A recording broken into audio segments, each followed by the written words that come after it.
کریم صلی اللہ علیہ وآلہ وسلم نے غصے کے بارے میں کیا فرمایا؟ زندگی میں انسان بہت کچھ برداشت کر لیتا ہے، لیکن ایک لمحے کا غصہ سب کچھ تباہ کر دیتا ہے۔ السلام علیکم، آپ دیکھ رہے ہیں دل کی دو باتیں۔ دوستو، آج ہم بات کریں گے غصے کے بارے میں، اور یہ بھی جانیں گے کہ ہمارے پیارے نبی حضرت محمد صلی اللہ علیہ وآلہ وسلم نے غصے کے بارے میں کیا فرمایا۔ ایک شخص نبی کریم صلی اللہ علیہ وآلہ وسلم کی خدمت میں حاضر ہوا اور عرض کیا، یا رسول اللہ صلی اللہ علیہ وآلہ وسلم، مجھے کوئی نصیحت فرمائیں۔ آپ صلی اللہ علیہ وآلہ وسلم نے نصیحت فرمائی، غصہ نہ کرو، غصہ نہ کرو۔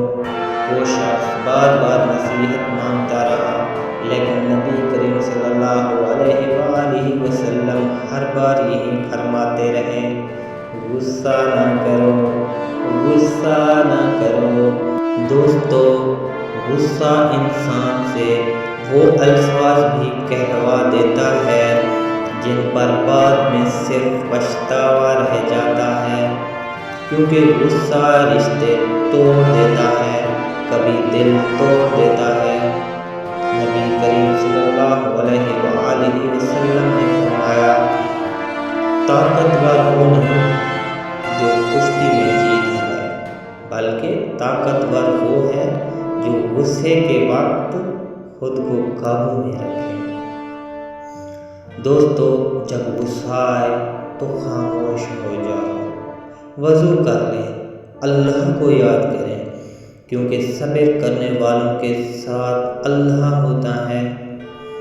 آج دنیا میں لوگ چھوٹی چھوٹی باتوں پر نفرتیں پال لیتے ہیں، لیکن ہمارے نبی صلی اللہ علیہ وآلہ وسلم نے معاف کرنا سکھایا۔ یا اللہ، ہمیں غصے پر قابو پانے کی توفیق عطا فرما اور ہمارے دلوں کو نرم بنا دے، آمین۔ غصہ انسان کو تباہ کر دیتا ہے،